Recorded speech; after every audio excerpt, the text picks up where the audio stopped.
Hello everyone, welcome to Civil Type Himachal. My name is Vinay Joshi and today we will be discussing the question paper of HPS 2021 and General Studies paper number 1.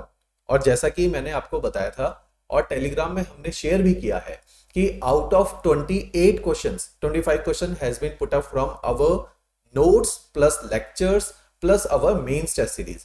Although honestly confession ये है कि out of इतना comprehensive material होने के बाद भी, जिसमें हम कहते हैं कि 3700 पेजेस के नोट्स हैं और हमारी इतनी कॉम्प्रिहेंसिव टेस्ट सीरीज है मेंस की, उसके बावजूद भी 3 क्वेश्चन हमारी टेस्ट सीरीज से या नोट से या लेक्चर से भी नहीं कवर हो पाए. तो मींस की पेपर का आप देखिए एनालिटिकल, एक तो जो क्वेश्चन आए भी हैं वो भी very very analytical questions were there. तो आज का ये डिस्कशन करने का ऑब्जेक्टिव ये है so that you could get a fair idea कि भाई पेपर का लेवल क्या जा चुका है, not in terms of difficulty. See these are the art subject, these are not difficult.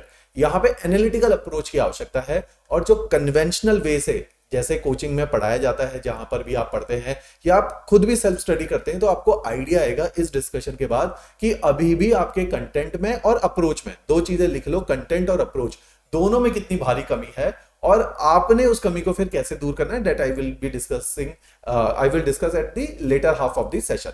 Alright, तो इस तरह से हमने इस प्लेटफॉर्म के माध्यम से और इस डिस्कशन के माध्यम से ये चीज आपके सामने रखनी है कि कमीशन ने चीजों को टफ कर दिया है, एनालिटिकल कर दिया है और जिस तरीके से आप अभी तक तैयारी करते थे वो शायद अब उतना कारगर नहीं है. हमें एक डिफरेंट ही प्लेन में जाके तैयारी करनी है. प्लेन का मतलब है हमें थोड़ा सा लेवल बढ़ाना है, एनालिटिकल जाना है और आंसर राइटिंग करनी है. Although the question has been, जैसे मैं कह रहा हूं 25 सवाल हैं हमारे नोट से, टेस्ट सीरीज से, लेकिन वो 25 सवाल का नेचर समझो, वो इतने एनालिटिकल हैं कि अगर नोट से आए तो ऐसा नहीं है कि जैसा क्वेश्चन का फ्रेमवर्क बना के लिखा है, जैसा क्वेश्चन पूछा डायरेक्टली उसी लैंग्वेज में हमने नोट्स में डाला था. We have discuss the concept. वहां पे आपको स्मार्ट आंसर राइटिंग के थ्रू, और अगर आपने लगातार काफी समय आंसर राइटिंग करी है तब जाके आपको एग्जैक्टली पता चलेगा कि जो पूछा गया है और जो आपकी इंफॉर्मेशन है उस इंफॉर्मेशन को मोल्ड कैसे करना है according to the nature of the question. तो ये जो स्मार्टनेस है, ये ऐसा नहीं है कि जैसे जनरली हमारी मानसिकता क्या होती है हिमाचल में कि प्रीलिम्स का पहले तो रटते रहो, 2-3 साल रट्टा मार लिया, फैक्ट्स रट लिए, प्रीलिम्स हो गया, फिर पता चला अच्छा जी मेंस भी तैयार करना है, फिर मेंस का मटेरियल इकट्ठा करना शुरू किया. लेकिन मेंस का कंटेंट इकट्ठा करना, हमारी अप्रोच क्या होती है, अरे यार कॉलेज में भी तो क्लियर किया ही था, क्योंकि कॉलेज में भी सब्जेक्टिव एग्जाम है, वहां पे आंसर राइटिंग करना 33% नंबर लाने होते हैं. यहां पे एक स्ट्रक्चर्ड फॉर्मेट में आंसर को लिखना, और वहां तो क्या है कि प्रीवियस ईयर क्वेश्चंस पढ़ के चले जाओ, उसी में से सवाल आने हैं, वही आप रट के चले जाओ, लिखाओ, उसी में से मैक्सिमम क्वेश्चन आने. लेकिन यहां पे तो हर बार नया क्वेश्चन फ्रेम हो रहा है और पिछले 2 सालों से देखा गया है कि रिपीटिशन के ट्रेंड भी नहीं है. इस बार केवल out of 28 1 question has been repeated, otherwise कोई क्वेश्चन रिपीट नहीं हुआ, नए क्वेश्चंस बनाए हैं. तो मींस कि एनालिटिकल भी है और नए क्वेश्चन भी हैं. आप पुराने प्रीवियस ईयर क्वेश्चन से बस अब ट्रेंड को और पैटर्न को एनालाइज कर सकते हो, उनको रट के नहीं जा सकते. तो काफी कुछ इस पेपर से क्लियर हो गया है.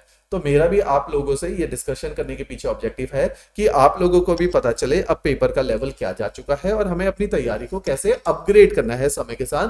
और आंसर राइटिंग इतना जो अब एक इंपॉर्टेंट और सिग्निफिकेंट टास्क है जिसको टाला नहीं जा सकता. हम ये सोच के नहीं जा सकते कि यार कंटेंट पढ़ लेंगे और एग्जामिनेशन हॉल में जाके कुछ भी लिखाएंगे और मार्क्स आ जाएंगे. तो मार्क्स भी फिर कुछ भी आएंगे, वो सिलेक्शन नहीं देने वाले. ठीक है, तो इस चीज का आप बहुत ख्याल रखिए. तो स्टार्ट करते हैं. मैं 28 क्वेश्चन है, क्योंकि 28 क्वेश्चन को अगर लेंथ में डिस्कस करने लगे तो session will go for like 3 hours. तो I will try to confine this session in another 45 to 1 hour. और मैं जो सबसे, जिसमें डायरेक्टिव इन्वॉल्व है, डायरेक्टिव का मतलब मैं अभी आपको बता दूंगा. जैसे मेरे सामने आप देख सकते हैं क्रिटिकल नोट एक शब्द लिखा है, तो मैं ऐसे डायरेक्टिव वाले क्वेश्चन को ही एड्रेस करूंगा. जो सीधे सवाल हैं, सीधा फैक्चुअल इंफॉर्मेशन है जो आपकी जेब में है, वो सब कुछ इस ऑलरेडी फाइल में डाला है. ये फाइल टेलीग्राम में आपके साथ शेयर करेंगे. टेलीग्राम के लिंक आपको पता भी है, सिविल हिमाचल प्रदेश जी के नाम से टेलीग्राम चैनल है, उसको आप सब्सक्राइब कर लीजिए, या उसी का इस डिस्क्रिप्शन में, वीडियो के डिस्क्रिप्शन में आपको टेलीग्राम के लिंक भी मिल जाएंगे. ऑलराइट, तो मैं जो डायरेक्टिव वाले क्वेश्चन है और जिसमें एक एनालिटिकल अप्रोच रिक्वायर्ड है, केवल वही क्वेश्चन टफ करूंगा और जो है आसान वाले क्वेश्चंस को टच नहीं करूंगा. इससे आपको भी आइडिया आएगा कि आपके कंटेंट में और अप्रोच में भी कितनी कमी है. ऑलराइट, चलो स्टार्ट करते हैं. सबसे पहला सवाल, जीएस 1 में आपको पता है तीन हमारे पास डोमेन है, 4 डोमेन है, हिस्ट्री है, ज्योग्राफी है, सोसाइटी है और Gandhian thought and ethics in administration. ये सारे एरियाज जो हैं GS1 में आते हैं। तो GS1 में, अच्छा एक चीज और बता देता हूं, GS1 में लीस्ट स्कोर आता है आउट ऑफ 1 2 3। क्यों? क्योंकि 4 कोर सब्जेक्ट है। हिस्ट्री अपने आप में बड़ा है, मॉडर्न इंडिया है, कल्चर है, वर्ल्ड हिस्ट्री है, हिमाचल हिस्ट्री है, मॉडर्न इंडिया, तो ये बड़ा डोमेन है। ऑलराइट, उसके बाद आपका ज्योग्राफी है, तो ज्योग्राफी डिजास्टर मैनेजमेंट है। सोसाइटी है तो सोसाइटी बहुत एनालिटिकल क्वेश्चन है, अभी मैं बताऊंगा। आप सोच भी नहीं सकते थे उन क्वेश्चन को, पहली बार पढ़ने में सिंपल लगते हैं, लेकिन उनकी गहराई में उतरो तो आपसे आंसर ही नहीं लिखा जाएगा। इसीलिए GS1 में स्कोर कम क्यों आता है? हम देखो ना, 200 में से जो एक सेलेक्टर, जो टॉपर है ना, जो टॉप 20 में है, जिसका रैंक आ गया, उसका स्कोर भी 80 to 100 के बीच में वेरी कर रहा है। इसका मतलब क्या है कि 50% तो रैंक 1 वाला भी नहीं ला पा रहा, या टॉप रैंकर्स भी नहीं ला पा रहे। रीजन इज कि पेपर एनालिटिकल है, इसमें हर कोई स्कोर नहीं कर सकता। सारे सब्जेक्ट में कमांड हर किसी की नहीं हो सकती, कमांड हो भी जाए तो क्लैरिटी ऑफ थॉट नहीं है। क्लैरिटी ऑफ थॉट है तो आंसर राइटिंग उतनी अच्छी नहीं है, या कंटेक्स्ट नहीं पकड़ पाए। तो उन सारे पहलुओं पे जब तक आप काम नहीं करोगे तब तक तो सिलेक्शन भूल ही जाओ। और कैजुअल एटीट्यूड इन टाइप के मेंस के अंदर तो बिल्कुल भी नहीं चलता। कैजुअल एटीट्यूड से बहुत हद मात कर 2-3 साल में प्रीलिम्स निकाला जा सकता है। मेंस में आप समझ लो कि क्रीम बच्चा पहले प्रीलिम्स निकाल रहा है, उसमें से भी जो मेंस में छट रहा है, आउट ऑफ जैसे इस साल 350 लोगों ने तकरीबन मेंस लिखा है, आउट ऑफ 350 आप देखोगे जो है 50 बच्चे भी मेंस को क्वालिफाई नहीं करेंगे। तो मींस 300 बच्चों की तो वहीं पे छटनी हो गई। तो आप समझो कि कंपटीशन का लेवल 10% पे आ गया है ना, या 15-20% पे आ गया। तो इतने बच्चे ही सिलेक्ट होंगे मेंस में। फिर रैंक निकालना और अपने आप में डिफिकल्ट टास्क है कि आप मेंस क्लियर करोगे, लेकिन टॉप रैंकर्स, टॉप मार्क्स से करना पड़ेगा, ताकि इंटरव्यू में कुछ ऊपर नीचे हो भी जाए तो भी सिलेक्शन के चांसेस बने रहे। तो टफ है चीजें, ठीक है। तो कैजुअल एटीट्यूड तो बहुत सुसाइडल है।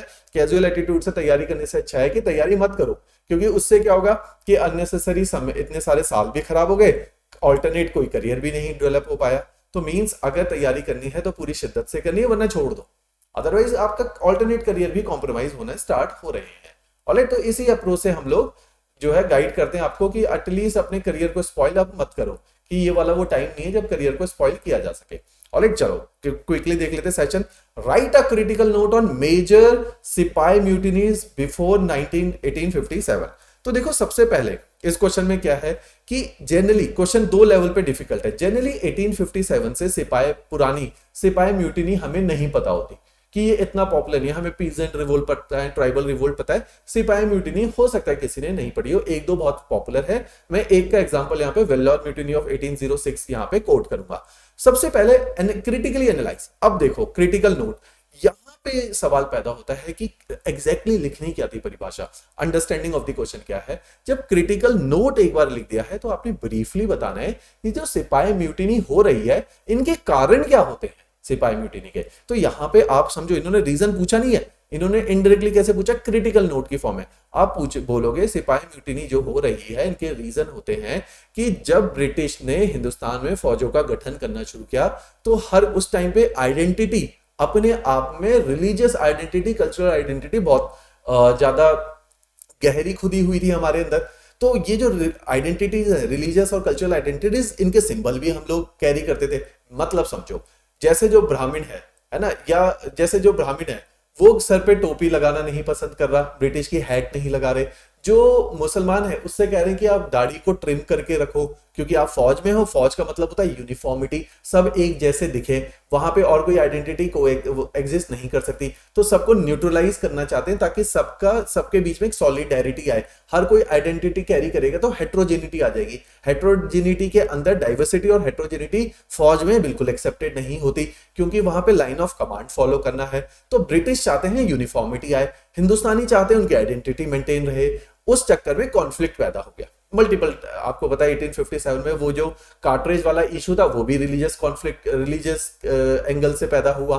ऐसे ही सिपाही म्यूटिनी जब भी इंडिया के अंदर हो रही है, मल्टीपल फैक्टर है। कई बार अलाउंसेस को लेके हो गया, कई बार रेशियल डिस्क्रिमिनेशन को लेके हो गया, कई बार आइडेंटिटीज को लेके हो गया। तो ये मल्टीपल फैक्टर थे सिपाही म्यूटिनी के। ऑलराइट, तो वेल्लोर की म्यूटिनी क्रिटिकली एग्जामिन, तो हमने देखना है कि क्यों हुई। तो हम कहेंगे जी वेल्लोर की म्यूटिनी में मुसलमानों को उन्होंने बोला दाढ़ी ट्रिम कर लो, जो ब्राह्मण्स हैं उनको बोला कैप लगा लो। तो दोनों के ही रिलीजियस एंगल से चीजें ठीक नहीं जा रही थी। तिलक मत लगाओ, ऐसा मत करो, तो उनकी रिलीजन के ऊपर उन्हें चोट महसूस होती थी, इसलिए म्यूटिनीज हो रही थी। 2 म्यूटिनी के एग्जाम्पल दे दो उनके रीजन के साथ, यही पूछा गया। This is the critical note कि क्रिटिकली देखो कि क्यों हो रही है ना sipahi mutiny. That has been asked. Alright, detailed answer आपका दिया हुआ है, टेलीग्राम में फाइल शेयर हो जाएगी, जिससे आपको आइडिया आएगा कि भाई जो है आंसर्स को किस गहराई में अप्रोच किया जाता है। ऑलराइट, अब हमारे आंसर राइटिंग में थोड़ा सा, जब हम मेंस की आंसर राइटिंग बच्चों के साथ करते हैं और अपनी टेस्ट सीरीज चलाते हैं, तो हम एक चीज बोलते हैं कि कीवर्ड्स। अब 4 नंबर का सवाल है, यहाँ कीवर्ड का गेम है, तो यहाँ पे आप वेल्लोर शब्द लिखोगे, सिपाही म्यूटिनी लिखोगे, आइडेंटिटी के बारे में लिखोगे, तो ये सारी चीजें मेंशन करोगे उनके कीवर्ड के अंदर। ऑलराइट, चलो जी, moving ahead with the next question. Very straightforward question, बहुत डिटेल में नहीं जाऊंगा। Highlight the social contribution of Behram Malabar. तो ये बहराम जी मालाबार, तो बेसिकली पहले आपको पता होना चाहिए कि ये, अब क्वेश्चन क्यों डिफिकल्ट हो गया, किसी ने सुना ही नहीं है, उसके लिए डिफिकल्ट हो गया। दूसरी बात, जिसने सुना है उसको उसका सोशल कंट्रीब्यूशन नहीं पता, तो हमें सोशल रिफॉर्म्स के बारे में पता होना चाहिए ऐसे सवालों को अप्रोच करने के लिए। तो सोशल रिफॉर्म के बारे में आप समझिए कि हमें कैसे पता चलेगा कि लेट सपोज आप ब्रिटिश का एरा समझिए, ठीक है, मैं एरा वाइज कॉन्सेप्चुअली बताऊंगा, फिर आप उसके अंदर चीजों को समझ सकते हैं।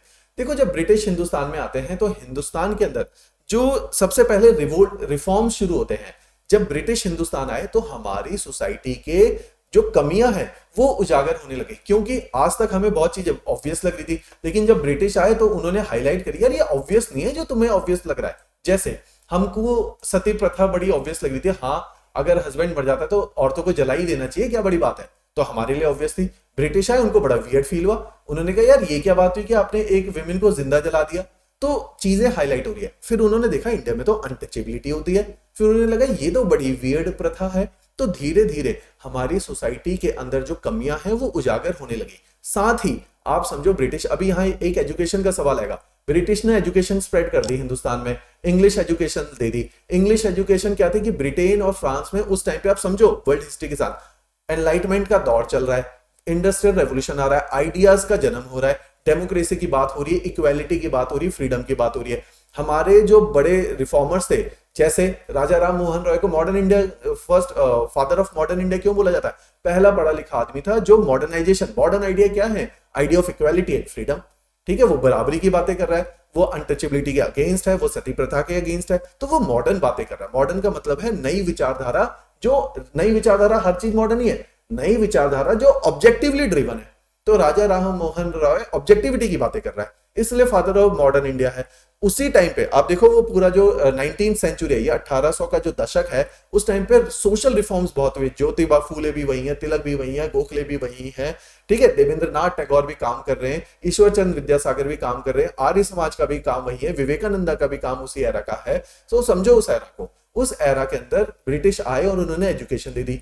तो जो एजुकेशन ली, जो इंटेलेक्चुअल थे जिन्हें एजुकेशन मिली, सबसे पहले एजुकेशन कहां स्प्रेड हुई, बंगाल में, क्योंकि ब्रिटिश ने उस टाइम पे कैपिटल बंगाल को रखा हुआ था। तो जो एजुकेशन और आइडियाज का स्प्रेड हुआ वो सबसे पहले बंगाल में हुआ। बंगाल से फिर वो माइग्रेट होके मुंबई किया, क्यों, Mumbai was a coastal city, urban town बना, वहां पे एजुकेशन स्प्रेड करी क्योंकि अर्बन एरियाज थे। तो मुंबई पुणे पहले एक ही जगह थी, बॉम्बे डिस्ट्रिक्ट, बॉम्बे ही थी मेन प्रोविंस, तो बॉम्बे के अंदर महाराष्ट्र पूरा था और आपका गुजरात था। तो अब वहां पे एजुकेशन का स्प्रेड हुआ, इसलिए तिलक, गोखले, फिरोजा मेहता, ये सारी ब्रीड वहीं की है। तो second phase of revolution Maharashtra से पैदा हुआ। तो ये मालाबार जी भी उसी टाइम, मालाबार बहराम जी मालाबार उसी एरा के हैं, मालाबारी। ऑलराइट, तो वहां से रिलेट करो। अब ये सोशल रेवोल्यूशन की बात करेंगे, सोशल रिफॉर्म्स की बात करेंगे, ठीक है। तो ये इन बैकड्रॉप में आप हाईलाइट चीजों को, कॉन्सेप्ट को समझा करो, ठीक है। तो यही रिक्वायर्ड है, analytical approach, analysis is required, approach is required कि ब्रिटिश टाइम पे क्यों सोशल रिफॉर्म्स इस सेंचुरी में हो रहे थे, उनका नेचर क्या है, सोशल रिफॉर्म्स का नेचर क्या है, जो अनएम्पावर्ड है, जो डाउन ट्रोडन है, जो दबा हुआ है, उसको उठाने की बात कर रहे हैं। सबसे अन्याय तो उसके साथ हुआ है ना समाज में, किसके साथ हो रहा था, विमेन के साथ। एजुकेशन किसको नहीं मिली, विमेन को नहीं मिली, ठीक है। और हर लेवल पे एम्पावरमेंट किसका नहीं है, विमेन का। शोषण किसका हो रहा है, विमेन का, अनटचेबल्स का। इकोनॉमिकली कौन प्रॉस्परस नहीं हो पा रहा, अनटचेबल्स, ठीक है। तो हर चीज में सोशल रिफॉर्म इन्हीं के ही साथ चलेंगे। तो ये सारे जो सोशल रिफॉर्म्स है उनको समझने की कोशिश करो, किन हाईलाइट, क्यों, कौन उनको ट्रिगर कर रहा है और कैसे ये हाईलाइट हो रहे हैं। ऑलराइट जी, चलो moving ahead with the next question. तो इसमें हमने क्या करना है, हर चीज में कीवर्ड को पहचानो। 4 नंबर का सवाल है, कीवर्ड के बिना नहीं चल सकता। मैं इनका कंट्रीब्यूशन देखो, विमेन एम्पावरमेंट, सोशल रिफॉर्मर है, वेस्टर्न इंडिया के हैं, ठीक है। एज ऑफ कंसेंट बिल सबसे इंपॉर्टेंट था, क्योंकि चाइल्ड मैरिज उस टाइम पे प्रीडोमिनेंट सोसाइटी में डोमिनेट कर रहा था। तो इन्होंने कहा था यार विमेन एम्पावरमेंट कहां से बातें कर रहे हो, जब एक छोटे बच्ची की आप शादी करोगे तो चाइल्ड मैरिज को खत्म करो, उनकी मैरिज की एज बढ़ाओ। सरकार कर रही है ना मैरिज की एज 18 करी हमने लीगलाइज, इन फ्यूचर 21 की बात चल रही है, तो मैरिज की एज बढ़ाओ ताकि विमेन। एक ब्रिटिश इकोनॉमिस्ट है रॉबर्ट थॉमस माल्थस, उन्होंने भी कहा कि अगर आपने विमेन एम्पावरमेंट देना, उनकी शादी की एज बना दो ताकि वो पढ़े लिखे नौकरियां करें। तो ये लीगल बैकिंग देनी पड़ती है समाज के अगेंस्ट। ऑलराइट, इस चीज की बातें करनी है। अच्छा जी, थर्ड, अब देखो फिर से क्रिटिकल नोट, इसलिए मैं कह रहा हूं कि GS1 में मार्क्स ना आने के पीछे बच्चे क्या करेंगे, अच्छा चार्टर ऑफ 1813 पूछा है, ये सबसे आसान लग रहा है, लिख दिए 10 लाइनें। अरे भैया चार्टर ऑफ 1813 नहीं पूछा, उन्होंने पूछा क्रिटिकल नोट कि पहले तो 1318 आया किस बैकग्राउंड में, आपको पता होना चाहिए ना उस टाइम पे पूरी दुनिया में क्या चल रहा है, 1813 के चार्टर को कैसे डिराइव किया जा रहा है। दूसरी बात, आया है तो क्या किया और उसके पॉजिटिव और नेगेटिव आउटकम क्या है, ये चीज पूछी गई है। अच्छा, अब 1318 में आपको पता है हो क्या रहा था पूरी दुनिया में। अब एक मैं आपको सिंपल कॉन्सेप्ट समझाता हूं। इंडिया के अंदर ईस्ट इंडिया एक कंपनी बनी, ब्रिटिश गवर्नमेंट ने बोला ईस्ट इंडिया कंपनी पे अकेला ऐसा अधिकार है कि इंडिया और साउथ ईस्ट एशिया के अंदर ट्रेड यही कंपनी करेगी। इसको कुछ ऐसा समझो कि मान लो इंडियन गवर्नमेंट में एक कंपनी है रिलायंस, जो है मोदी जी बोले अब से पूरी अफ्रीका का ट्रेड केवल रिलायंस करेगा, टाटा अदानी और कोई भी नहीं करेगा। तो भाई बाकी पूछेंगे भाई हमने क्या गलत किया है। उस टाइम पे तो एडम स्मिथ ने लेजर फेरे लिखा, उन्होंने बोला कंट्री या गवर्नमेंट हमें ना पता है कि हमने कौन सा काम करना है या नहीं करना है। तो वही दौर है कि ईस्ट इंडिया कंपनी को एक्स्ट्रा प्रिविलेजेस मिली हैं ट्रेड करने की। बाकी कंपनियों ने शोर मचा रखा है यार इनको क्यों दिया, हमें भी बराबरी का अधिकार दो, डेमोक्रेसी आ गई है ब्रिटेन में, डेमोक्रेसी का राइज हो रहा है, लेसर फेयर एक नया कॉन्सेप्ट आ गया, इकोनॉमिक कॉन्सेप्ट जिसमें मिनिमम गवर्नमेंट की बात हो रही, गवर्नमेंट इंटरफेरेंस के लिए मना कर रहे हैं।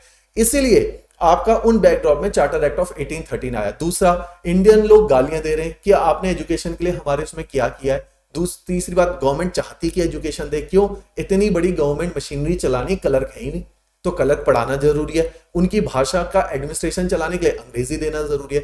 इन सारे बैकड्रॉप में ये सारे एक एक्ट आ रहे हैं, चाहे 1913 आ रहा है, 1933 आ रहा है। अब धीरे धीरे देखो, अब आप इससे रिलेट कर पाओगे, मोनोपोलाइजेशन खत्म की जा रही है कंपनी की। क्यों करी जा रही है, क्योंकि बाकी लोगों ने शोर मचा रखा है। बाकी एग्जाम्पल समझा ना कि रिलायंस को आपने एक्स्ट्रा प्रिविलेज दी, टाटा ने और अदानी ने, बाकियों ने शोर मचा दिया कि भाई हमें भी बराबरी का अधिकार है। ठीक है, तो वही शोर मचा रखा है गवर्नमेंट के अगेंस्ट। तो गवर्नमेंट कह रही है ठीक है, जो है हम धीरे धीरे आप लोगों को भी उतने ही राइट्स दे रहे हैं, ट्रेडिंग राइट्स देंगे, इनकी मोनोपोली खत्म करो। दूसरा, ईस्ट इंडिया कंपनी के कान भरने शुरू करे ब्रिटिश गवर्नमेंट ने। उन्होंने बोला यार अब तुम कंपनी थोड़ी हो, तुम तो करोड़ों में कमा रहे हो। कैसे जी, आप तो अब गवर्नमेंट बन के बैठ गए किसी कंट्री की। आप जब किसी कंट्री की गवर्नमेंट बन जाते हो तो टैक्स कलेक्ट करते हो ना, तो कह रहे टैक्स से भी तो कमा रहे हो, तो ट्रेडिंग छोटे मोटे बिजनेसमैन को करने दो। तुम तो अब एक गवर्नमेंट बन गए, गवर्नमेंट का रेवेन्यू और एक कंपनी के रेवेन्यू का कोई नापतोल थोड़ी होता है। तो उनको ईस्ट इंडिया कंपनी को ब्रिटिश गवर्नमेंट ऐसे समझा रही है, तो धीरे धीरे उनके अधिकारों को, इकोनॉमिक राइट्स को कम कर रही है। बोल रही तुम टैक्स से भी तो कमाते हो, तो उनको दूसरी तरफ डाइवर्ट किया जा रहा है इन बैकड्रॉप में। और उनको क्या बोल रही ब्रिटिश गवर्नमेंट, यार तुम अब एक गवर्नमेंट बन गए हो, लोगों को हेल्थ इंफ्रास्ट्रक्चर बना के दो ना, लोगों को एजुकेशन दो। इसलिए 1813 में एजुकेशन स्प्रेड की बात हुई और बोला 1 लाख रुपए हर साल एजुकेशन के ऊपर खर्च करो। क्यों, क्योंकि ईस्ट इंडिया कंपनी अब पूरी गवर्नमेंट का रोल प्ले करने लगी थी। ये बैकड्रॉप में आप चीजों को समझो, देखो कि हिस्ट्री कितनी एनालिटिकल है। आप लोगों ने क्या पढ़ा है, 1813 में मोनोपोलाइजेशन खत्म हुआ, 33 में पूरी तरह खत्म हो गया। ठीक है, पहले चाय और कॉफी पे मोनोपोलाइजेशन खत्म हुआ। तो ये तो फैक्ट्स हैं, बैकड्रॉप को समझो। ठीक, तो इन सारे बैकड्रॉप में हमने क्रिटिकली बोलना है कि 1813 में भाई एजुकेशन दी गई है। क्रिटिकली क्या है, अच्छी बात है, 1813 में एजुकेशन दी गई, तभी तो राजा राम मोहन रॉय पढ़ लिख गया, विद्यासागर पढ़ लिख गया, सोशल रिफॉर्म्स हुए और हमारी सोसाइटी की कमियां सामने आई, क्योंकि हमने मॉडर्न आइडियाज के प्रिज्म से अपने समाज को देखना चालू कर दिया। ये पूछा गया था क्रिटिकली कि फायदा भी हुआ, नुकसान। इन्होंने बोला इन्होंने क्रिश्चियन मिशनरीज को हिंदुस्तान में पहुंचा दिया कि एजुकेशन ये देंगे। अब ये एजुकेशन देने के नाम पे कन्वर्जन कर रहे थे। कन्वर्जन करने के इन फ्यूचर क्या है, वैसे रिलीजियस कन्वर्जन अगर आपका वॉलेंटरली हो तो कोई दिक्कत नहीं है, फोर्सफुली हो और किसी मालाफाइड रीजन की वजह से हो कि बाद में कन्वर्जन करके इन्हीं को एंटी नेशनलिस्ट बना देंगे, गवर्नमेंट के अगेंस्ट यूज करेंगे, तो वो जो सोच है उसके पीछे वो मालाफाइड थी। ये उसका क्रिटिकल एनालिसिस है, तो क्रिटिकल नोट लिखना है। ऑलराइट, ये चीजों को, ये है चीजों को अप्रोच करने का तरीका। और इस तरह से आज की डेट में हिस्ट्री अप्रोच होनी चाहिए, क्योंकि ये क्वेश्चन की डिमांड जो है फैक्चुअल नहीं है, एनालिटिकल है। गवर्नमेंट को एनालिटिकल ब्रेन चाहिए, उन्हें रट्टा मारने वाले क्लर्क नहीं चाहिए, एटलीस्ट एडमिनिस्ट्रेटिव पोजीशंस में, है ना जी। चलो जी आगे चलते हैं। अब देखो ये सीधा है, इसको डिटेल में जाऊंगा। 3 event of Lord Chelmsford period. तो लॉर्ड चेम्सफोर्ड पीरियड के 3 इवेंट है, आपको पता है। इसी टाइम पे जो है आपका 1919 का एक्ट आ रहा है, इसी टाइम पे आपका ब्लैक एक्ट्स आए, जलियांवाला बाग में से कर हो गया था इसी टाइम पे, ठीक है। तो ये सारे इवेंट इसी के टाइम पे वो सारे इधर मेंशन है। मॉन्टेगो डिक्लेरेशन है, लखनऊ पैक्ट है, ठीक है। ये सारी चीजें आपको पता ही है, फैक्चुअल है। ये सीधा सवाल है, इसको आप सीधे इजिली अप्रोच कर सकते हो। अब देखो जी एक क्वेश्चन, सीधा क्वेश्चन है, हजार्ड मैपिंग क्या है, एसेंशियल क्या है। हम लोगों ने सुना नहीं होता कई बार हजार्ड मैपिंग, कॉन्सेप्ट को समझो।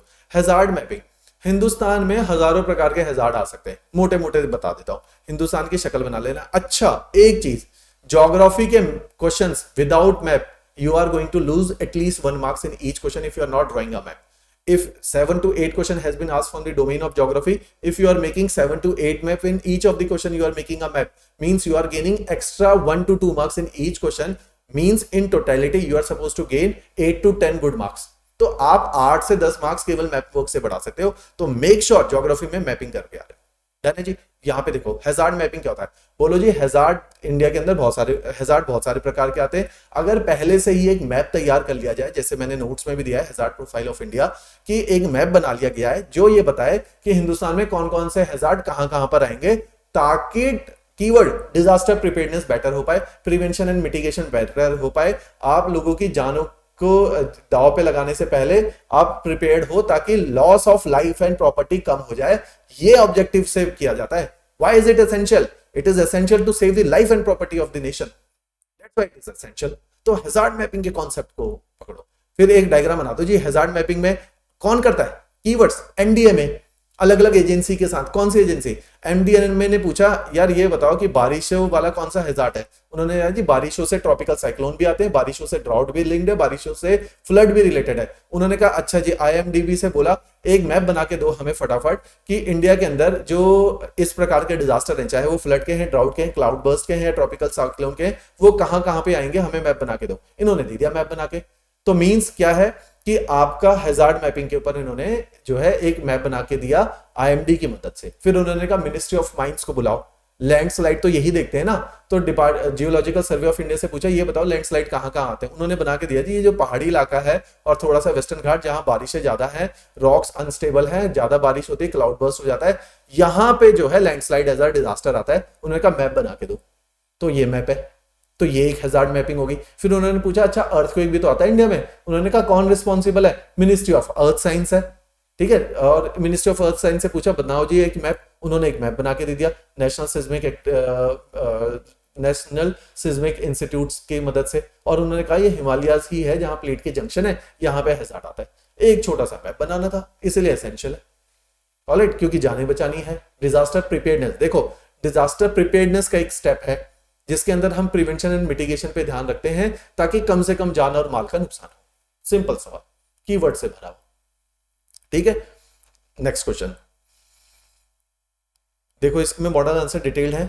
एक बड़ा सिंपल सा सवाल बताता हूं, दिखने में आसान है, आप लोगों से लिखा नहीं जाएगा। Write at geographical note on jhuming और note on effect of jhuming on soil. सबसे पहले इफेक्ट ऑफ झूमिंग, झूमिंग को समझाओ। Jhuming is a nature of shifting cultivation, और इंडिया में ये वहां पे होता है जहां पे फॉरेस्टेड एरिया है। Since these are forested areas, तो बहुत चांसेस हैं they will be inhabited by the tribes. Keywords: tribe, forested areas, shifting agriculture. It is also known as slash and burn agriculture. In this kind of agriculture, the tribals, since they are tribals, they could not afford manure. और वो जहां पे farming करते हैं, it is a laterite soil. Keyword again a laterite soil. Geographical question है तो geographical vocabulary इसमें डालो, तो ऐसे मार्क्स गेन किए जाते हैं। ज्योग्राफिकल वोकैबुलरी आपने डाली नहीं, आप लिख रहे हो कुछ का कुछ, ठीक है, तो मार्क्स मिलेंगे 4 में से एक लिख रहा है ज्योग्राफिकल वोकैबुलरी के साथ, उसको मिल रहे 4 में से 3.5, 4 भी मिल जाते हैं कई बार। तो आप समझो इस क्वेश्चन को। तो झूमिंग के बारे में लिखा कि ये जो है, ये जो नेचर है इसको झूमिंग कहते हैं। नुकसान, भाई आप स्लैश एंड बर्न, आपने 4 साल खेती करी, फर्टिलिटी खत्म हो गई क्योंकि लेटराइट सॉइल थी, उतना ही सपोर्ट कर सकती थी। लेटराइट सॉइल का आपको पता है हाई रेनफॉल एरिया में फॉरेस्ट हो जाते हैं और हाई रेनफॉल एरिया में सॉइल में लीचिंग हो जाती है जिससे न्यूट्रिशन नीचे चले जाते हैं, soil is almost devoid of nutrition, और वहां पे आप खेती करते हो 4 साल में बचा कच्चा न्यूट्रिशन भी खत्म हो गया। Means now you are bound to leave that place since you are a tribal, you could not afford manure and fertilizer. So people will abandon the field, they will move to a new place, they will burn it, they will slash it, they will burn it and prepare the agriculture field for themselves. And by abandoning the previous field, it has been open to soil erosion now. तो ये उसका नुकसान हुआ, soil erosion. Effect of jhuming on soil is soil erosion, soil degradation, ये effect हुआ। और India में जहां land as a scarce resource है, soil as a scarce resource है, जब बढ़ती हुई जनसंख्या है, we could not afford deforestation, इसमें डिफॉरेस्टेशन भी हो रहा है, we could not afford deforestation, we could not afford abandoning of land and keeping it fallow for longer duration. तो दिस इज द प्रॉब्लम। तो ये लिखना है। अब उसके बाद 4 नंबर का सवाल है, बहुत कहानी नहीं लिख सकते, एक छोटा सा डायग्राम कि झूमिंग हिंदुस्तान में कहां हो रही है, जहां फॉरेस्ट है, कहां फॉरेस्ट है, सेंट्रल इंडिया में कहां फॉरेस्ट है, यहां पे कहां फॉरेस्ट है, यहां पे कहां फॉरेस्ट है, हिमाचल के अंदर। तो यहां पे झूमिंग हो रही है, जहां फॉरेस्ट है वहां ट्राइबल्स भी है और ट्राइबल्स करते हैं झूमिंग एग्रीकल्चर, तो इसको लिखो। तो regional spatial distribution of jhuming in India, spatial distribution of shifting agriculture in India. तो दिस हैज बीन आस्क्ड, समझ रहे हैं मेरी बात को? चलो जी नेक्स्ट क्वेश्चन। तो this was the requirement of the exam, we could not cram the things and go there and write anything we like to write, ठीक है? तो we need to strategize the thing. Simple question, geographical note on मंतलाई lake, पता ही है आपको, Kullu district में है, pin Parvati valley की बात कर लो, पार्वती रिवर की बात कर लो, वहां पासेस की बात कर लो, और उस तरह का थोड़ा सा लोकेशनल एस्पेक्ट बता दो, एक डायग्राम। अब देखो बहुत ज्यादा कंटेंट नहीं होगा आपके पास, मंतलाई लेक में कितना लिख लोगे, 4 लाइनें, लेकिन स्पेस बच गई, मत खाली छोड़ो। हिमाचल का मैप बनाओ, 3 रेंजेस डालो इसके अंदर और यहाँ पे दिखा दो जी ये इधर है जी कुल्लू के अंदर, तो यही पूछा है, एक नदी सी बहा के दिखा दो यहाँ पे। तो लोकेशनल के ऊपर काम करो, मैप वर्क के ऊपर काम करो, डन है जी।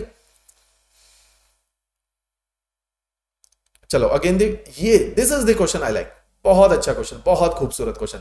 Mention the philosophical basis of public service.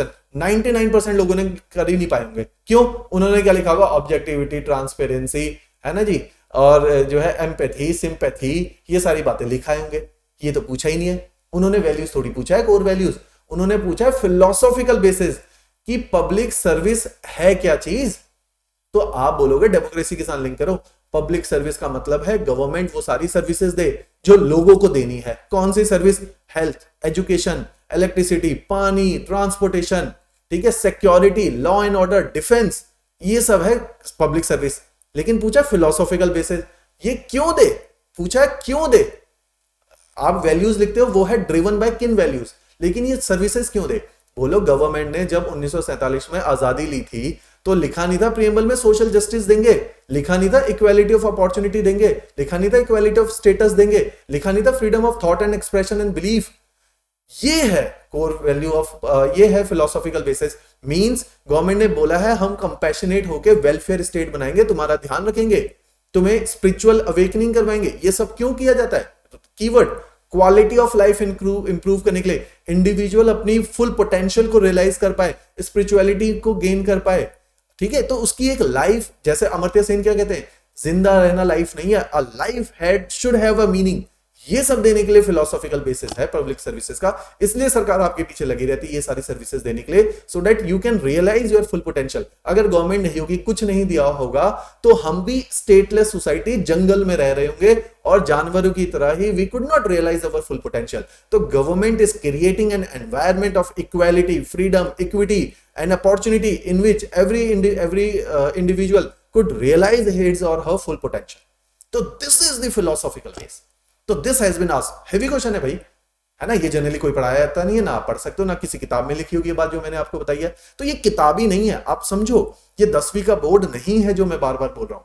ये टफ है, ये एनालिटिकल है, आपको ब्रेन चलाना पड़ेगा, smart work, observation in the society. अपना कंटेंट अच्छे से पढ़ोगे तो आपके दिमाग के ज्ञान चक्षु खुलेंगे, समाज में जाओगे, ऑब्जर्व करोगे, बेहतर ऑब्जर्वेशन होगी, उस ऑब्जर्वेशन के बेस पे लिखोगे। पढ़ा पढ़ाया ज्ञान काम नहीं आता यहाँ पे, डन है जी। चलो moving ahead, discussion is going long. How technology is helpful in bringing the transparency and objectivity. What a beautiful question, what a beautiful question.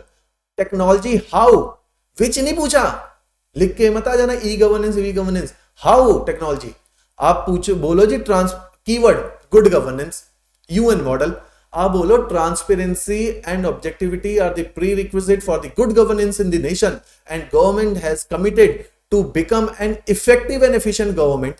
तो इसलिए ट्रांसपेरेंसी एंड ऑब्जेक्टिविटी आती है।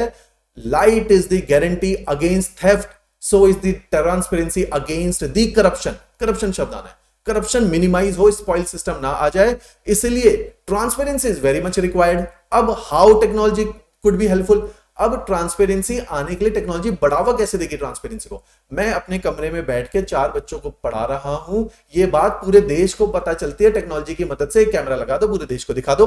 मैं एक वेबसाइट बनाई सिविल स्टैप हिमाचल, मैंने करंट अफेयर बनाए और पूरे हिमाचल को करंट अफेयर पढ़ा दिए। मैंने इस YouTube सेशन के द्वारा पूरे हिमाचल के हजारों छात्रों को एक बार में अपनी बात पहुंचा दी। This is how technology is helping. समझ रहे हैं मेरी बात कि with the help of information and communication technology the working of the government will become transparent to the larger section of the citizenry, not to the only specific individual, 1 or 2 people should know the functioning of the government, rather nation at large should know what government is doing and what government is preparing. So this is the role of technology. It highlight the government effort of transparency. ठीक है, तो larger audience तक पहुंचने में help जो कर रही है वो कर रही है टेक्नोलॉजी। ये पूछा गया, तो this has been asked by the examiner. तो इस फ्रेम ऑफ लाइन में लिखना है। उसके बाद एग्जांपल दोगे, कैसे करोगे? आपको एक रियल लाइफ का एग्जांपल देता हूं, समझ आएगा। कमीशन को आप बोलते जी कमीशन ने पैसा खा लिया, कमीशन ने ट्रांसपेरेंसी नहीं करी। कमीशन ने ट्रांसपेरेंसी बढ़ाने के लिए सबसे पहले क्या किया? उन्होंने ऐसा तो नहीं बोला हम 350 विद्यार्थी को सिलेक्ट करते हैं और बाकियों को नहीं करते। आपने पूछा किस आधार पे? उन्होंने बोला ये गई है कट ऑफ 108 और जिसके 108 से कम है उनका नहीं होता। तो ट्रांसपेरेंसी दिखाई ना। गवर्नमेंट ने बोला कि कमीशन ने बोला जिन विद्यार्थियों के 437 से ऊपर नंबर आए हैं, ये रही तुम्हारी मार्क्स की लिस्ट, उनका सिलेक्शन हो गया। अगर ये बात नहीं बताती, आपको कैसे पता चलता ट्रांसपेरेंसी है? तो ट्रांसपेरेंसी आप तक कैसे पहुंची? वेबसाइट के द्वारा। वेबसाइट से कम्युनिकेट कर रही गवर्नमेंट। तो this is the role of technology. अगर गवर्नमेंट कहती आ जाओ हमारे दफ्तर में आके चेक कर लो डॉक्यूमेंट, कितने हिमाचल के बच्चे जाके चेक कर लेते? Technology is highlighting the role of government on a larger scale to the larger audience. This is the role of technology. आपको गवर्नमेंट की वेबसाइट से पता चला ना, गवर्नमेंट की 50 मोबाइल ऐप है, माई गवर्नमेंट है, इतनी सारी ऐप है, स्वच्छ भारत अभियान की ऐप है, वहां से देखते हो ना गवर्नमेंट क्या कर रही है। तो ट्रांसपेरेंसी टेक्नोलॉजी के माध्यम से बढ़ गई है। गवर्नमेंट की फंक्शनिंग में आप झांक के देख सकते हो। तो this is how technology is playing a role with the help of website. Citizen charter उठा के गवर्नमेंट ने वेबसाइट पे डाला, ऐप गवर्नमेंट ने उठा के बना दी है। आप की फंक्शनिंग देख लो, गवर्नमेंट से क्वेश्चनिंग कर लो, आरटीआई डाल दो, ई आरटीआई डाल दो। ठीक है, तो इस तरह से ट्रांसपेरेंसी ऑफ द गवर्नमेंट। आप ई वीजा है ना, ई पासपोर्ट है, आपका पासपोर्ट 15 दिन में डिलीवर होना है, उसके प्रोसेसेस बनाए, ऑनलाइन जाके चेक कर लो आपका पासपोर्ट किस पर्टिकुलर स्टेप पे रुका हुआ है। Alright, just a second.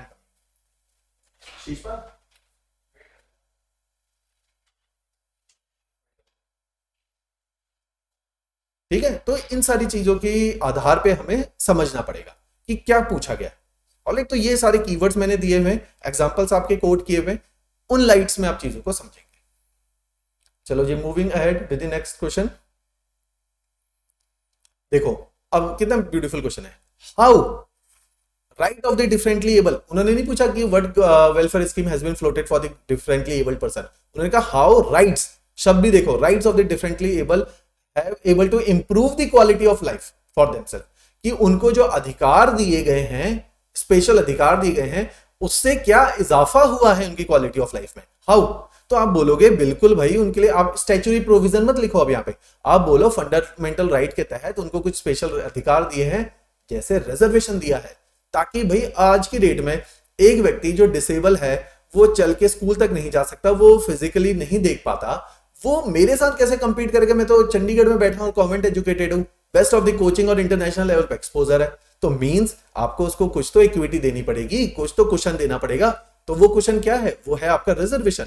तो उसके द्वारा इस राइट्स के, इस रिजर्वेशन देने से उसको मिला ना एक सोशल कुशन, उसको मिली ना क्वालिटी ऑफ लाइफ। अब यहाँ पे आप डेटा कितना इंपॉर्टेंट हो गया। पहले तो क्वेश्चन को कैसे शुरू करोगे? Right the definition of disabled people in the nation.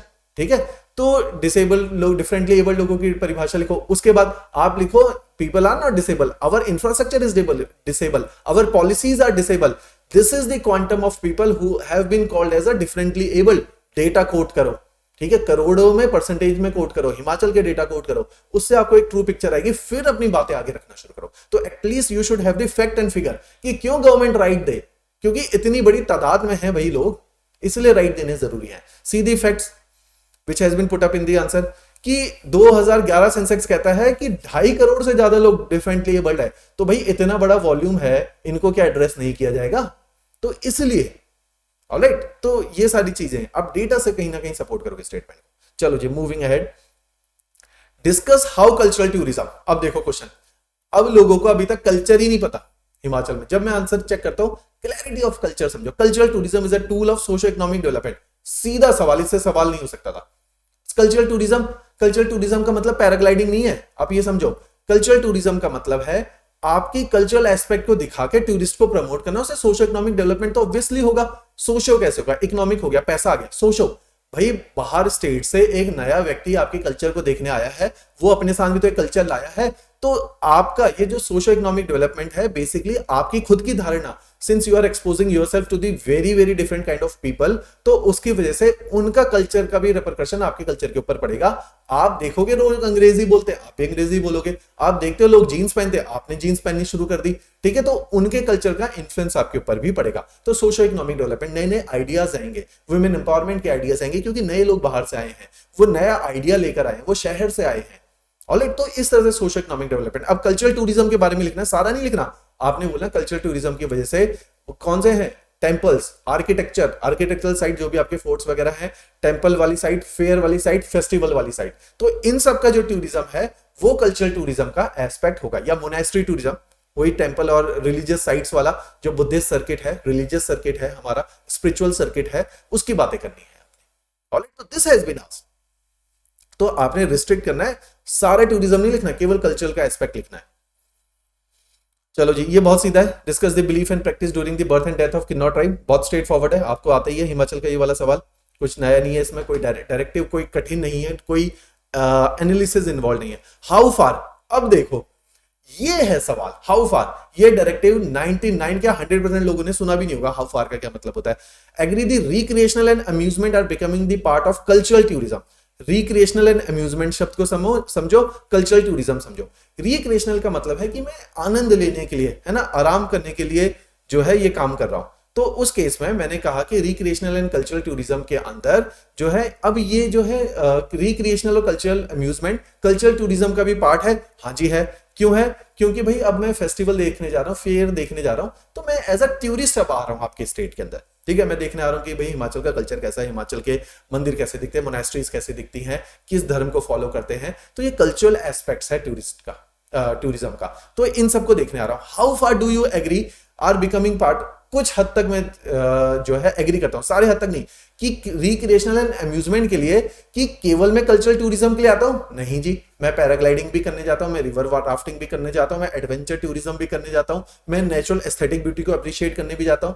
तो ये सब कुछ तो कल्चर का पार्ट नहीं है। तो मैं एडवेंचर एस्थेटिक टूरिज्म को अलग रखता हूं। कुछ हद तक मैं एग्री करता हूं कि अम्यूजमेंट और रिक्रिएशनल जो है कल्चरल टूरिज्म का पार्ट है, सब कुछ नहीं है। हाउ फार, कुछ हद तक। वो पूछा किस हद तक, मैं कह रहा हूं कुछ हद तक। तो समझो डायरेक्टिव को, तो तब जाके मार्क्स मिलते हैं, इसलिए तो जीएस1 में स्कोर नहीं आ पाता।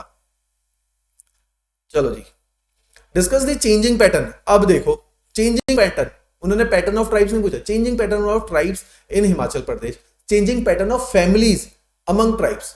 तो ट्राइबल फैमिलीज को समझो। आपको पता है कि नॉर्मल पॉलीएंड्री है, आपको पता है कि जो ट्राइबल कल्चर है उसमें ज्वाइंट फैमिली का कल्चर है, एक्सटेंडेड फैमिली रहती है। लेकिन चेंजिंग पैटर्न क्यों है, पहले रीजन समझो कि क्यों हो रहे हैं।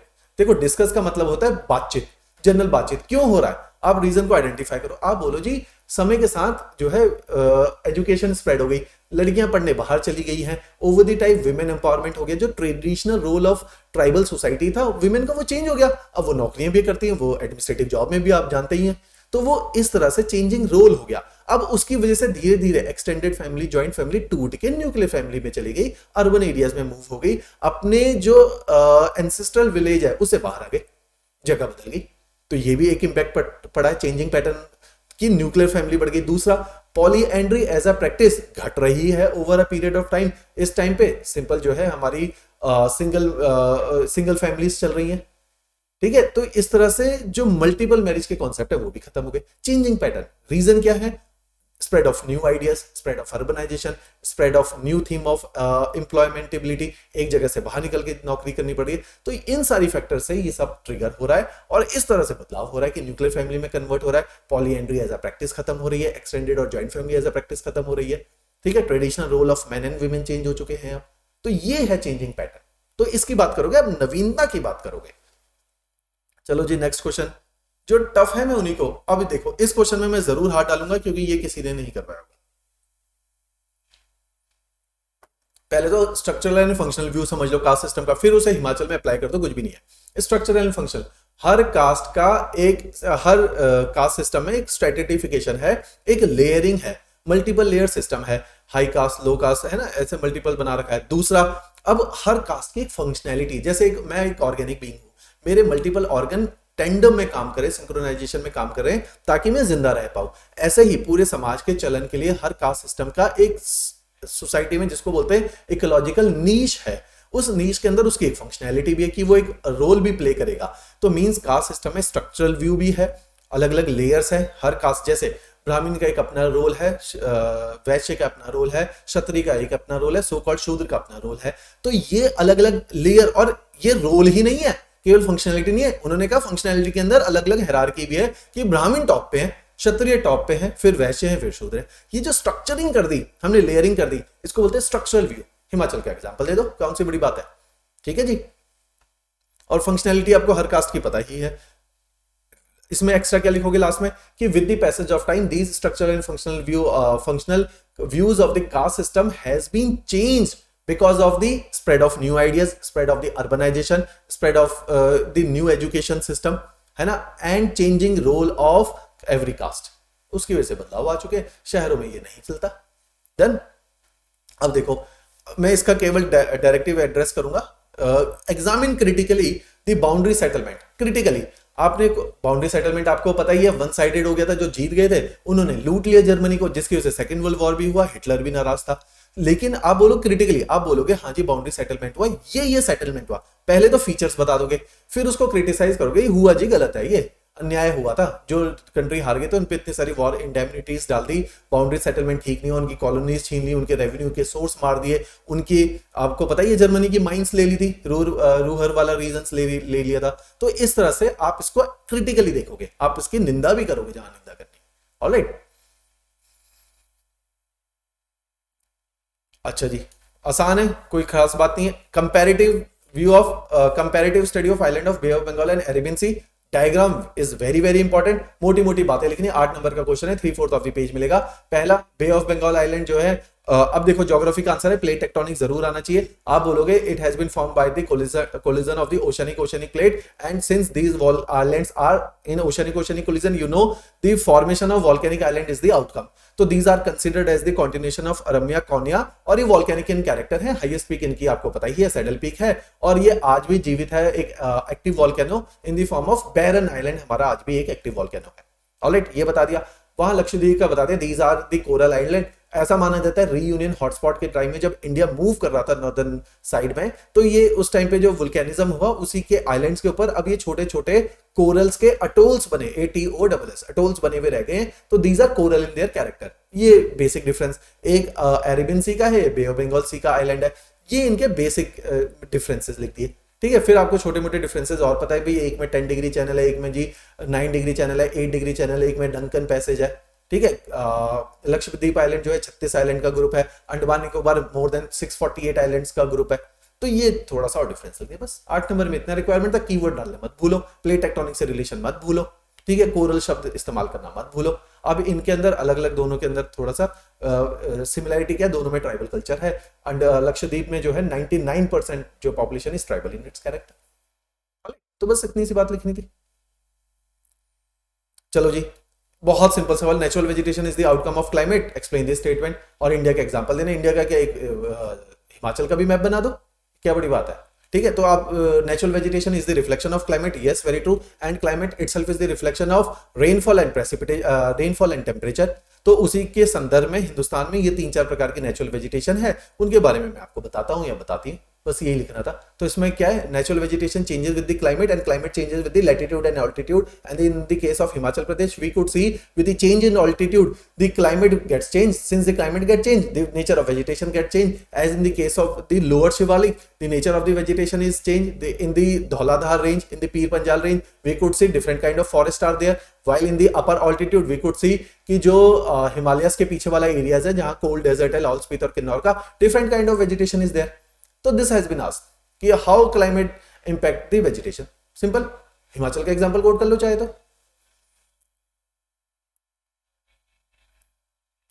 डन है जी। चलो next is describe the changing morphology of rural settlement. बहुत अच्छा सवाल, बहुत ही अच्छा सवाल। चेंजिंग मॉर्फोलॉजी, रूरल सेटलमेंट को समझो कि रूरल सेटलमेंट की मॉर्फोलॉजी को पहले डिसाइड कौन करता है कि रूरल सेटलमेंट एक गांव के अंदर घरों की बनावट और उनके एक दूसरे के बीच में जो अरेंजमेंट है वो किस बात पे निर्भर करता है। हर गांव का एक पैटर्न है कि हर गांव में so called upper caste, so called lower caste, उन लोगों की अलग अलग जो है अलग अलग ग्रुपिंग बनी होगी घरों की। एक ग्रुपिंग जो है सो कॉल्ड लोअर कास्ट का होगा, एक सो कॉल्ड हायर कास्ट का होगा, ब्राह्मण्स का होगा, क्षत्रिय का होगा। तो इस तरह से अलग अलग ग्रुपिंग में घर होते हैं। हर किसी के ऑलमोस्ट मंदिर भी अलग अलग बना देते हैं क्योंकि बहुत कास्ट सिस्टम उस टाइम पे रिजिड था। तो ये ट्रेडिशनल पैटर्न ऑफ हमारा रूरल सेटलमेंट था। With the passage of time अब हुआ क्या, समय के साथ नए आइडियाज आए। याद रखो, नए आइडियाज आए, लोगों के पास पैसा आया, लोगों की जनसंख्या बढ़ गई, तो उन्होंने अपने घरों से उठ के कहीं जहां खाली जगह मिली वहां पे घर बना लिया। पैसा आया तो बड़ा घर बना लिया।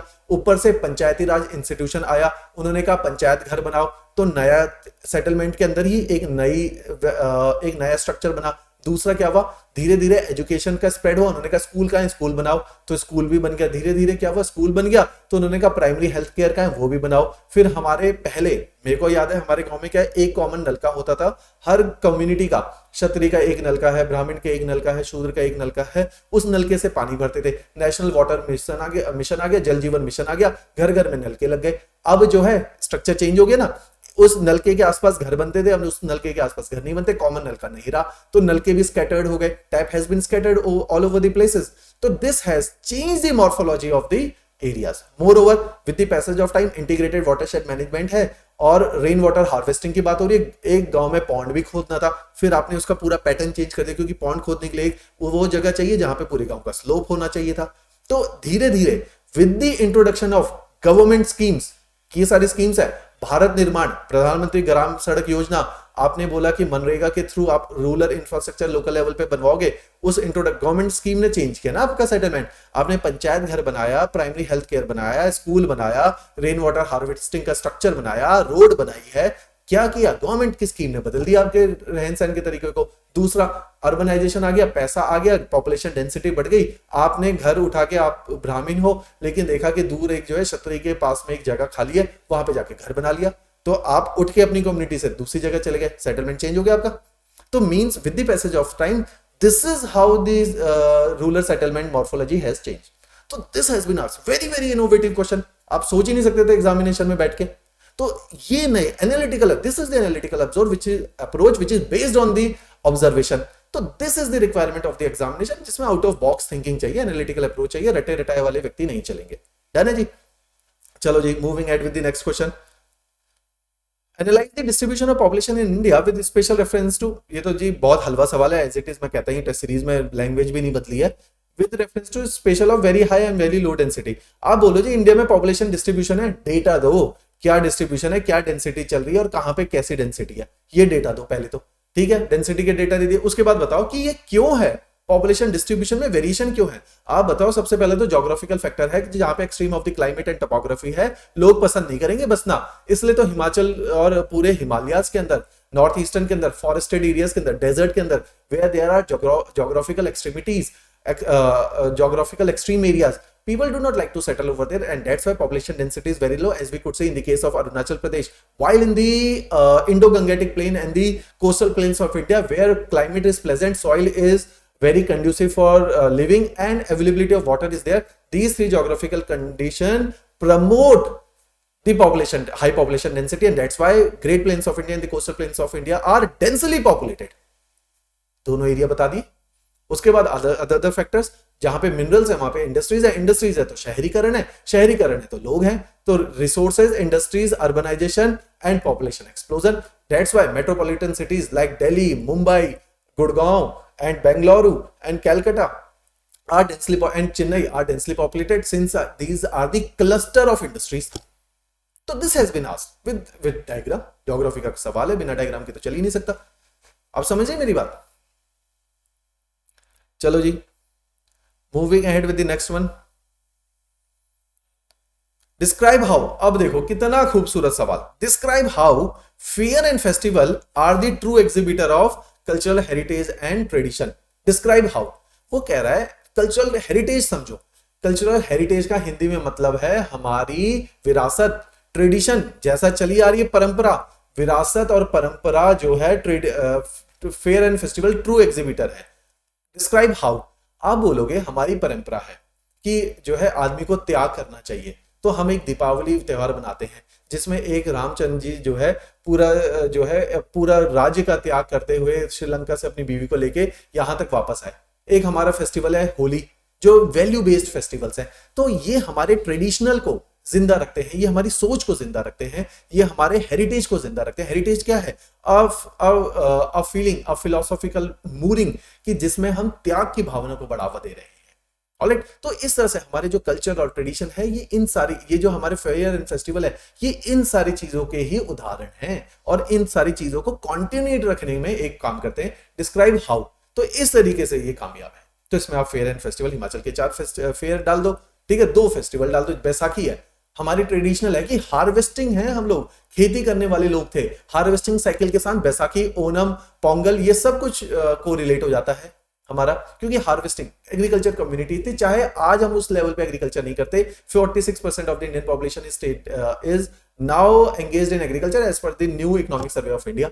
लेकिन still we celebrate these festival क्योंकि these are the part of our traditions, these are the part of our cultural heritage. तो ऐसे कल्चरल हेरिटेज को समझो, ठीक है, हिंदी में इनके मतलब समझते हुए लिखो.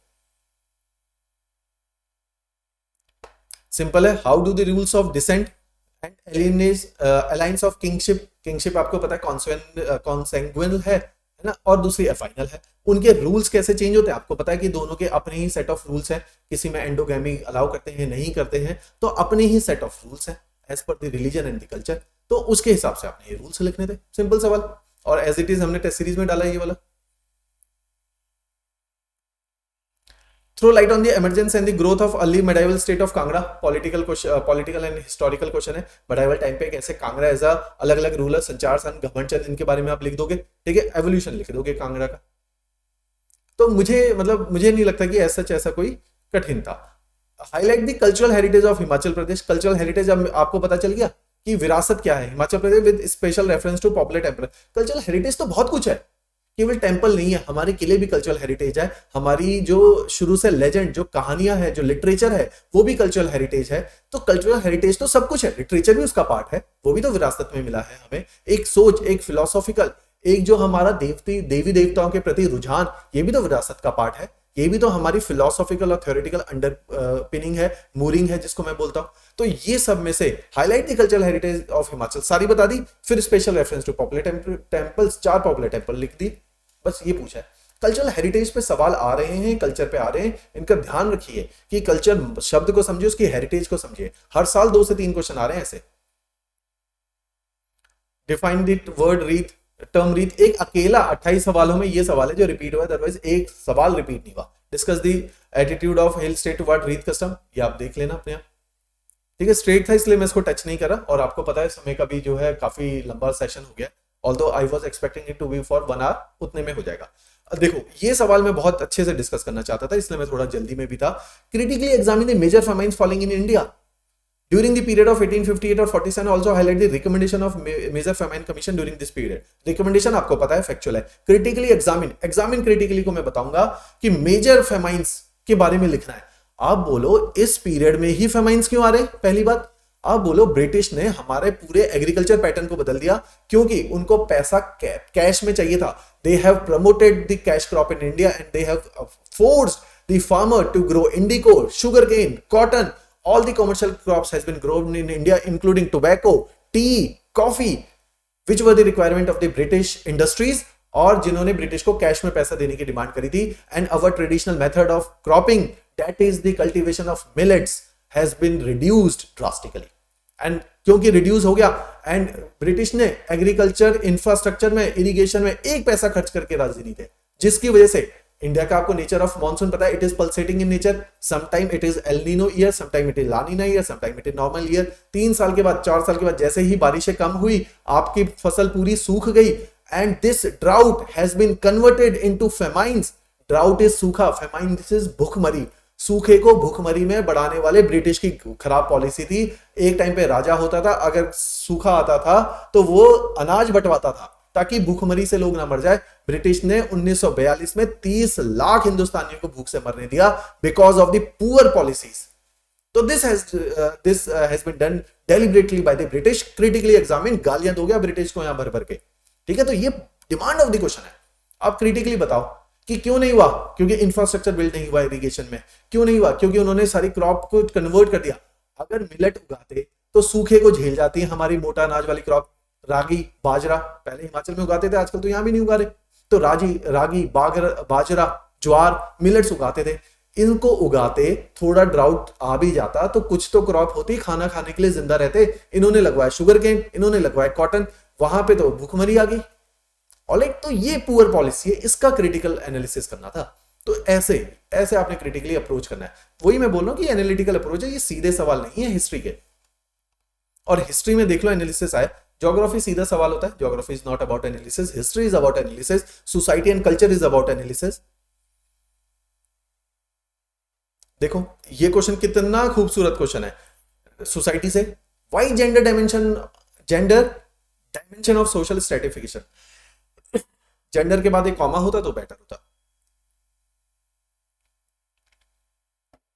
Why is gender dimension of social stratification. Social stratification हमको पता है कि समाज को कास्ट लाइन में डिवाइड कर देना इज स्ट्रेटिफिकेशन. जेंडर भी तो है, क्योंकि हमने जेंडर वाइज विमेन को सबसे लोअर रखा है. क्यों? पेट्रियार्की के ऊपर क्वेश्चन है, क्योंकि पेट्रियार्की है हिंदुस्तान में. जब मैंने सोसाइटी पढ़ाया था, मैंने पिंक मूवी के, थप्पड़ मूवी के एग्जांपल दिए थे ना, कि पढ़ी लिखी समाज में भी आपका पेट्रियार्की प्रिवेल कर रहा है. तो पेट्रियार्की हमारे हिंदू समाज में है, जिसकी वजह से विमेन को हमेशा लोअर प्लेटफॉर्म में ही रखा जाता है. उसके अलग अलग एस्पेक्ट है जो आपको पता है. How does gender intersect other dimension of inequality. वो कहता है जेंडर जो है, क्लास चाहे कोई अमीर हो जाए वहां भी जेंडर इनइक्वालिटी हो रही होगी, रेस चेंज हो जाए फिर भी जेंडर इनइक्वालिटी होगी, एथनिसिटी बदल जाए फिर भी जेंडर इनइक्वालिटी होगी. तो हाउ डज एग्जांपल कोट करने पूरे इंडिया से, आसान नहीं है. How does gender intersect other dimension of inequality.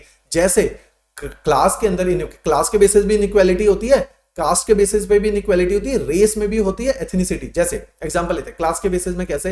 With the passage of time, like the European and the American society, Indian society is already continuing in the direction of class inequality. जैसा कि हमने सुना था, एक जमाने में cast की inequality होती थी. शहरों के अंदर चले जाओ, रिलेटिव पॉवर्टी का कॉन्सेप्ट है, हिमाचल में भी नहीं है क्योंकि शहरीकरण 9% है केवल. ऑलराइट, एक रिलेटिव पॉवर्टी का कॉन्सेप्ट समझो. मेरे पास गाड़ी है होंडा सिटी, दूसरे के पास है गाड़ी ग्लॉस्टर, तो मेरा मन करेगा ग्लॉस्टर ले लेता, होंडा सिटी अच्छी नहीं है. रिलेटिव पॉवर्टी है, मेरे पास गाड़ी, रिलेटिवली पुअर फील कर रहा हूं, उस द्वंद के अंदर, उस जेलेसी के अंदर मैं बड़ी गाड़ी ले लूंगा. तो रिलेटिव पॉवर्टी, इनइक्वालिटी फील होती है ना क्लास के अंदर, तो वो फील करवाई भी जाती है शहरों के अंदर. जैसे गांव के अंदर कास्ट के बेसिस पे इनइक्वालिटी फील करवाई जाती है, जेंडर के बेसिस पे इनइक्वालिटी फील करवाई जाती है. तो कहता है लाइक जेंडर, ये बाकी में जैसे इनइक्वालिटी हो रही है, हाउ डू, एग्जांपल के साथ बताओ कि इन सब में तो ऐसे हो रही है. ऐसे ही जेंडर, चाहे आप शहरों में चले जाओ तो वहां पे जेंडर के अलग तरह के क्राइसिस हैं इक्वालिटी को लेके. रूरल एरिया में चले जाओ, feminisation of agriculture and other aspect आपको पता ही है. शहरों के अलग लेवल के क्राइसिस है. शहरों में विमेन वर्किंग हो गई, उनको लग रहा है इकोनॉमिक इंडिपेंडेंट हो गई, घर आके खाना विमेन ने बनाना, मेल ने तो नहीं बनाना. सुबह नाश्ता भी विमेन बना के जाएगी, फिर ऑफिस जाएगी. तो उसने अपने ट्रेडिशनल रोल के साथ साथ अपने मॉडर्न रोल को प्ले करना पड़ा है. डबल रिस्पॉन्सिबिलिटी आ गई है. ग्लास सीलिंग इफेक्ट, कि विमेन को ऑफिसेस के अंदर एक लेवल के ऊपर प्रमोट किया ही नहीं जाता. क्यों? अब हमें equal pay for equal work तो मिल गया, लेकिन एक लेवल के ऊपर हमें दिमाग में भी आज भी क्या है कि मेल ही होना चाहिए. आप वुमेन के एडमिनिस्ट्रेशन के अंदर देख लो कितनी जनसंख्या अभी भी हिमाचल के अंदर. हिमाचल तो तभी वुमेन फ्रेंडली स्टेट है. और हरियाणा, राजस्थान, पंजाब के देख लो कितने बुरे हाल है। तो इस तरह से इस क्वेश्चन को फ्रेम करना था, special distribution of gender inequality across the ethnicity, across the class, across the your race, इन सब के अंदर लिखना था। डन है। इस संदर्भ में इसको जस्टिफाई करना है स्टेटमेंट को। It was a good question. चलो moving ahead with the last question of the day. अच्छा, model answer will be shared over the Telegram channel, don't worry about it. ये सीधा सवाल है और सभी ने पढ़ा होगा, ऐसा नहीं कि कोई बड़ी बात है हमारे नोट से आया, जो भी पढ़ा होगा उसमें ये जरूर पढ़ा होगा। Development of tourism industry in Himachal Pradesh, data के साथ बात करोगे कितना परसेंट टूरिज्म का कंट्रीब्यूशन है जीडीपी के अंदर, कितना एम्प्लॉयमेंट जनरेशन है और गवर्नमेंट ने कौन कौन सी स्कीम्स निकाली है generated many for employment opportunity. पहली लाइन है, फुल स्टॉप लगाया, जस्टिफाई करोगे, एक पेज लिख दो इसी के ऊपर। दूसरी बात, explain the statement with the example with various geographical region of the state, पूरे हिमाचल के डायग्राम बना बना के अलग अलग ज्योग्राफिकल यूनिट, जैसे एग्जांपल के तौर पे जो लोअर हिमाचल है जहां पे ऊना, बिलासपुर और सिरमौर वाली बेल्ट है, यहाँ पे देवी कल्चर है, तो यहाँ पे जितने भी जो डीटीज के टेम्पल है वो देवी कल्चर है। जो सेंट्रल हिमालयाज हैं, जो लेसर हिमालयाज है, जो धौलाधार है, यहाँ पे एस्थेटिक ब्यूटी के लिए लोग आते हैं। हिल स्टेशन है, चाहे शिमला ले लो, चाहे आपके धर्मशाला ले लो, या चाहे आपका मैक्लोडगंज ले लो, ठीक है। तो ये जो सारी बेल्ट है, सेंट्रल बेल्ट है, लेसर हिमालयस की बेल्ट है, it is known for aesthetic tourism. Higher Himalayas is known for trekking tourism, या वहां पे जो कल्चरल टूरिज्म का एस्पेक्ट है वो मोनेस्ट्री लेवल पे लाहौल स्पीति है, और बाकी जो ड्राईलैंड टूरिज्म है उस लेवल पे जाओगे। तो ज्योग्राफिकल रीजन वाइज समझाओ, फिर आप यहाँ पे बुद्धिस्ट सर्किट समझाओ, स्पिरिचुअल सर्किट समझाओ, टेंपल सर्किट समझाओ, फिर आप फोर्ट टूरिज्म की बात करो, एडवेंचर टूरिज्म की बात करो, ठीक है, नेचर टूरिज्म जो नोट्स में मैंने दिया भी हुआ है आप लोगों को। तो ये सब के ऊपर आपने आंसर को बिल्ड करना है विद एग्जांपल, भर भर के एग्जांपल, ठीक है। तो एग्जांपल के दम पे चलेगा ये वाला पार्ट। तो इस तरीके से हमने इस पेपर को अप्रोच करना था। फिर से मैं एक बार रीआइटरेट करता हूं, at the end of the session, paper was analytical but it was doable provided you have approached the subject with the same approach which I have taught you here. Secondly, you have done an ample amount of answer writing before directly going into the mains examination. ये examination उठ के जाके answer लिखने के नहीं है, बार बार कह रहा हूं। You are supposed to write at least 1000 answers before you move into your mains examination hall. Alright, चलो best wishes from my end. Already हम लोगों ने बहुत सारे बच्चों को जो हमारे साथ एनरोल थे last year, I guess 550-600 students were enrolled in HPS batch, तो उन लोगों के साथ आंसर राइटिंग प्रैक्टिस करी है और हम ये बहुत लंबे समय से करें। अब हमने देखा है कि उनके आंसर्स में वो ब्यूटी है जिसकी वजह से वो बहुत जल्दी ही वर्ज पे है अब क्रैक करने के एग्जामिनेशन को। ऑलराइट, चलिए, थैंक्स अ लॉट।